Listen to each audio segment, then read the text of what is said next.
Hey there, church. Grace and peace to you in the new year. I'm standing in the room that was my office, and the other room that you see through the metal studs is the space that was Peggy's office. If you don't know, these spaces flooded overnight on December 26th and into December 27th. I received something of an unexpected baptism when a pipe in the kitchen broke and thawed and then released all kinds of water and created a pretty big mess. But here we have a chance for reimagining things, for some restoration and for things to become new. And that is very much what the gospel always holds out to us, regardless of what the mess, the chaos, the unpredicted thing.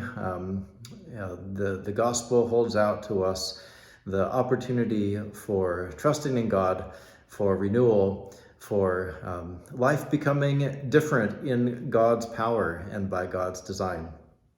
So that continues to be very much what CPC is opening to.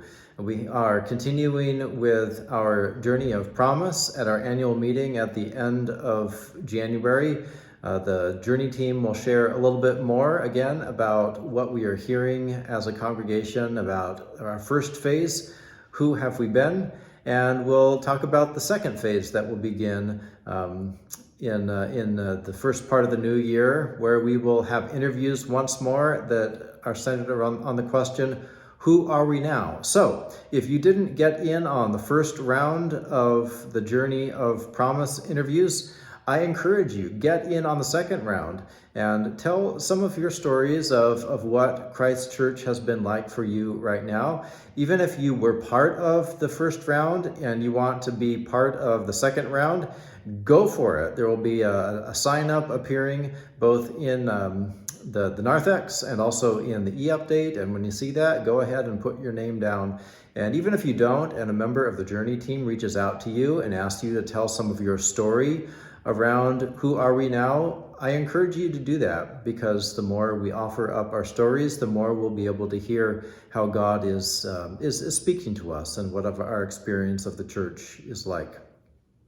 This Sunday in worship, we will observe Baptism of the Lord Sunday, and we almost always also celebrate the ordination of installation of elders and deacons, our sisters and brothers who are receiving God's Spirit to lead us into God's mission.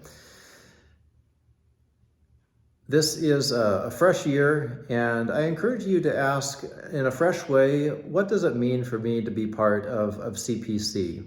And to give yourself prayerfully to this moment in the church's life that really is full of a lot of activity, but is also open to how God would change us to be a church that is really engaging our community, is engaging this moment in the life of the world, where we still are the church that cares a lot about many of the same things the church has always cared about, but we have a context in our world that asks us to live these concerns differently.